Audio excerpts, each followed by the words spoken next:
За Юдліковим.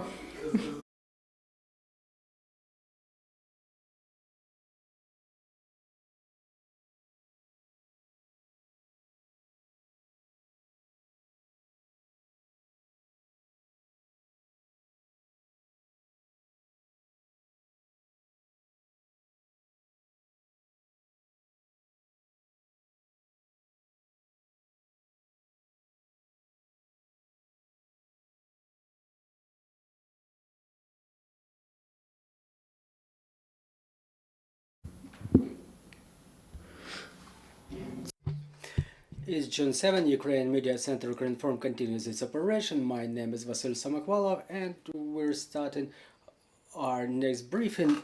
Our speaker today is Nataliya, spokeswoman of the Ukroboronprom state concern, and we will talk about the defense industry of Ukraine. There were recent news. One of them was very important about the cooperation or joint manufacturing, repair and maintenance with the Czech Republic. Also, there was a joint statement with Rheinmetall about planning of the construction of the tank factory in Ukraine. So we understand there is a trend set for cooperation. A lot of NATO material is coming to Ukraine. Ukroboron has to master those standards, those pieces of material, then maintain it and probably sell it in future. So tell us please, what are the news? Where is Ukroboronprom moving in this direction? Good afternoon, dear colleagues. Glory to Ukraine, glory to the heroes.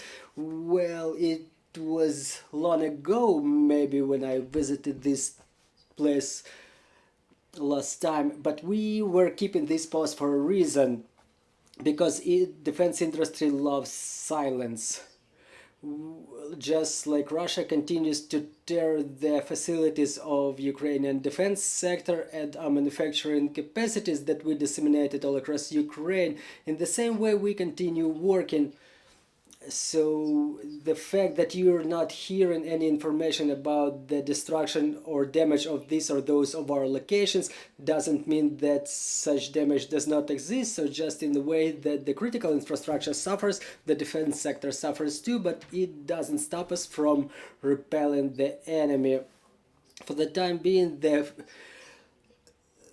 the facilities of Ukroboronprom work exclusively for the defense sector of Ukraine, for the defense forces. We continue working in the area of armor material and aviation maintenance, along with the electronic warfare and manufacturing of ammunition too.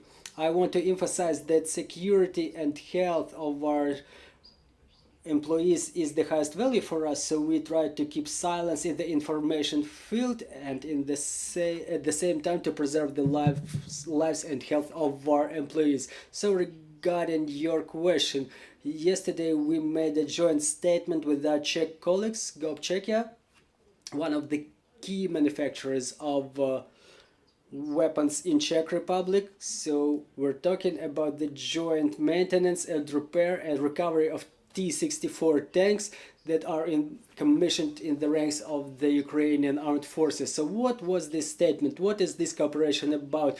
Obviously, recovery and maintenance of the armor is not something that we will restrict our joint effort to. We mean that Ukroboronprom with the Czech Republic tries to expand the number of platforms where we can repair the armor to resupply them back to the armed forces. So we play in the field of our partners here to create more units of capable material per one unit of time. All the cooperation networks, all the cooperation links are being used very actively. Yesterday we announced that we will start repairing T-64 tanks in cooperation with the Czech Republic, and about a month ago we were talking about the fact that we are about to be doing it in active cooperation with our Polish colleagues, Polska Grupa Zbrojowa. So we expand the number of platforms where we can, and we need to repair the armor material for the needs of the armed forces of Ukraine. As to the cooperation with I'm not afraid of this word giant, the global level player in the defense industry, the corporation or concern Rheinmetall. We really signed a strategic agreement, maybe for the whole country, for the defense industry of Ukraine, about the strategic partnership and cooperation. So in the beginning we will be talking maybe only about the repair of that material that we receive from our partners, because this material should be repaired and recommissioned.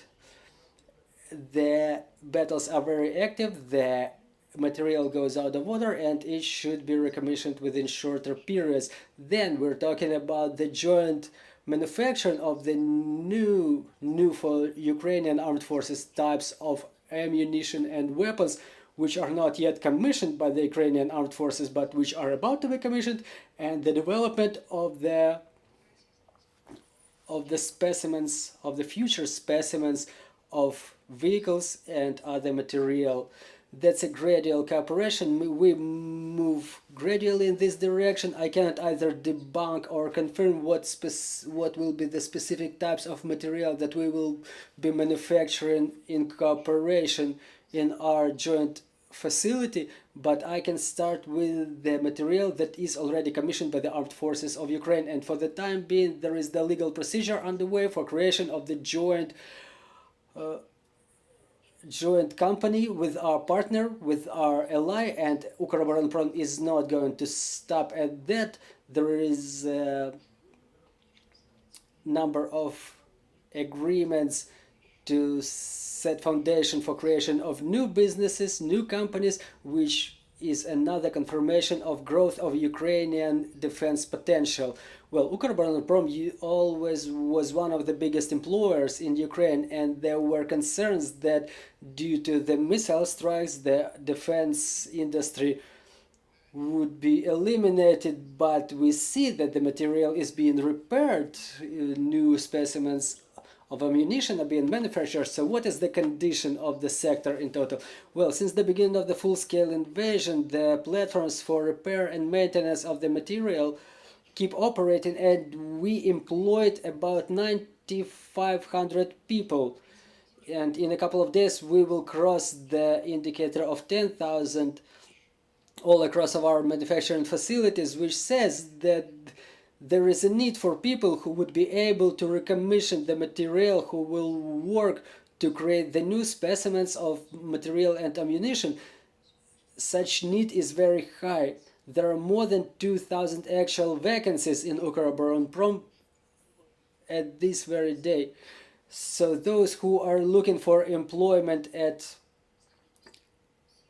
defense and security sector, please refer to the regional employment centers. I'm not telling you about some hotline number, because security is the top priority for us, but the regional employment centers, they have a comprehensive list of the vacancies available at our platforms, at our manufacturing facilities, and they will assist you in employment so that those people who want to join can reinforce our defense capabilities with us. So now more than 9,500 people stood up to the ranks of the defense industry of Ukraine. A couple of days ago we signed the strategic partnership with the Ministry of Education and Science of Ukraine. It means that we will engage and popularize to the maximum extent the topic, the profession of the mechanical engineer. Is the skill of the future, because obviously after the end of the full-scale invasion, the need in turners, electric welders will not disappear, because Ukraine made its conclusion. We made our homework. We understand that defense sector should be paid necessary attention, and to leave it in condition that it used to be in before the full-scale invasion is just something that we have not right to.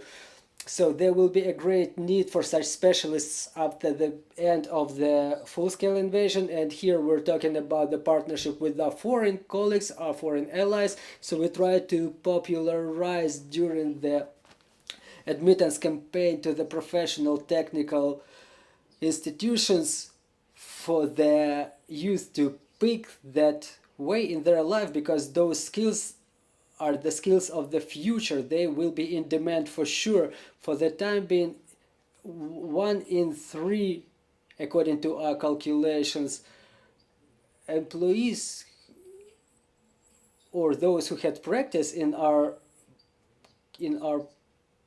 facilities is currently employed. And there is a need for more specialists, and we have to do something about this. And currently any young person who is about to graduate from the professional technical institution or higher education institution, they may address their deans who have information how to practice in our facilities and join our ranks. So this cooperation with the Ministry of Education and Science of Ukraine contemplates a number of measures, such as a dual form of education, which is actual for Ukraine for the time being.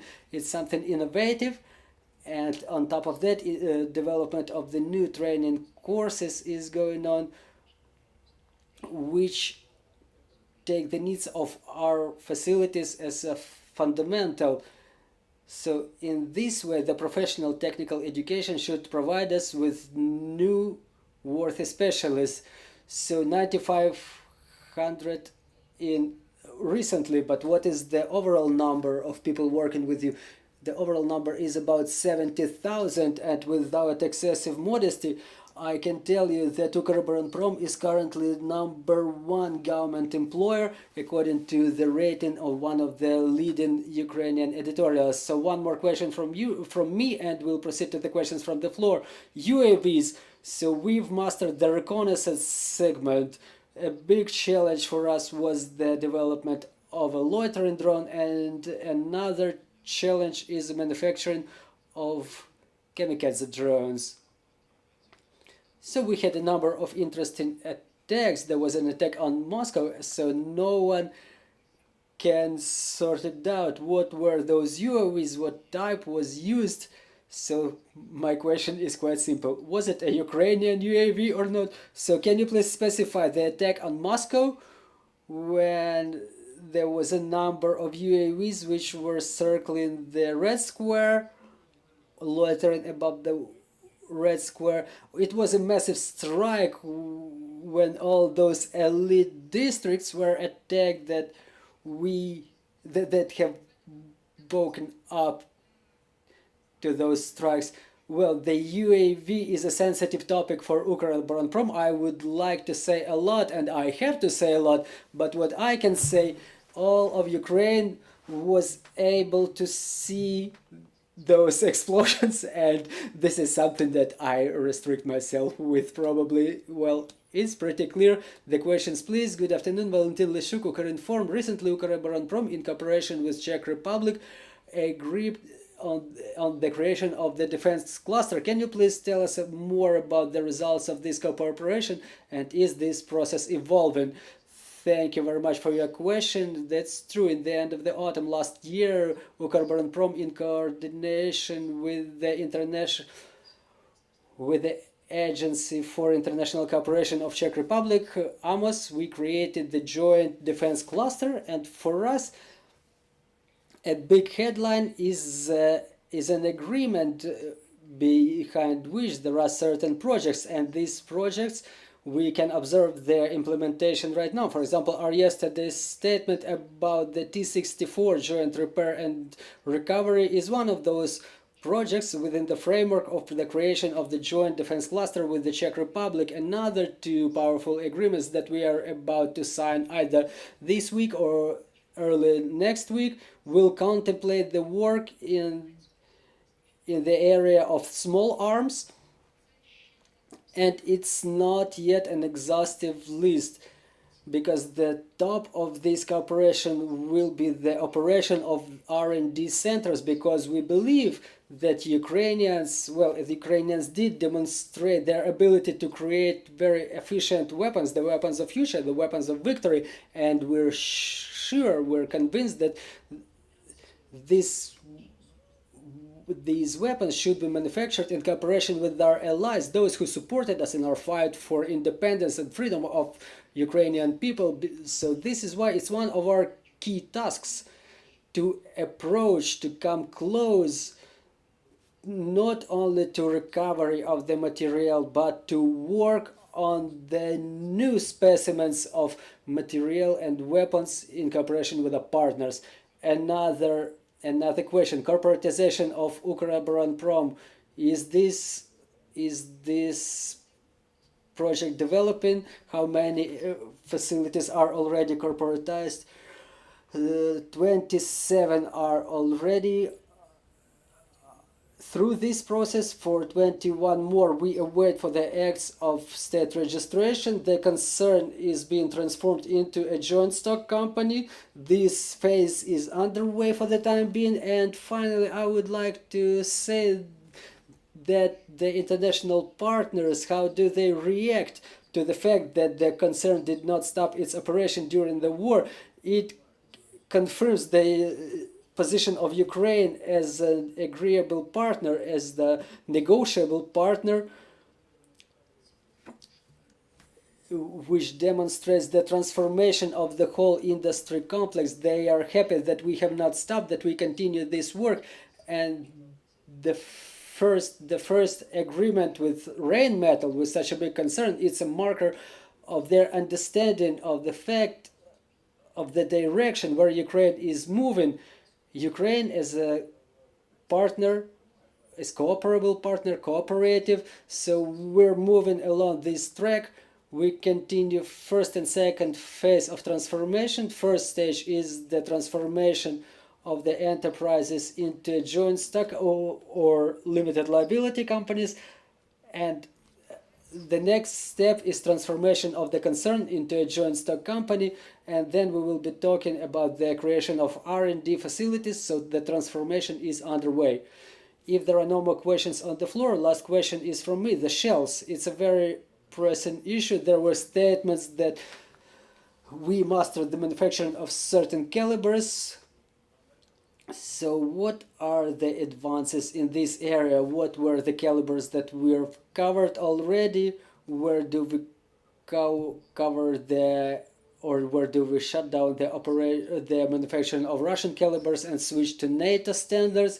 For the time being, the management of the concern, in coordination with the partners in the manufacturing capacities of our partners, we were able to achieve the indicator of several dozens of thousands shells per month. It's very little number in the context of the needs of our defense and security forces, but month to month our capabilities keep growing. Unfortunately, not as fast as the needs of the defense and security forces, but still the work is in progress. And now we're saying that the facilities of Ukroboronprom in coordination with our foreign partners mastered the manufacturing of such shells as 82 millimeters and 120 millimeters mortar bombs and 125 tank shell. Now we're mastering the manufacturing of the NATO caliber 155 millimeters. We're working on learning to manufacture this type of shell, because it's no secret to anybody. The army is being saturated with this caliber artillery system, so it's perspective for us to master this NATO caliber. Very clear. So let's wrap up with this. Joining us was Nataliya, the spokesperson of Ukroboronprom State Concern, and we will continue our operation tomorrow. See you.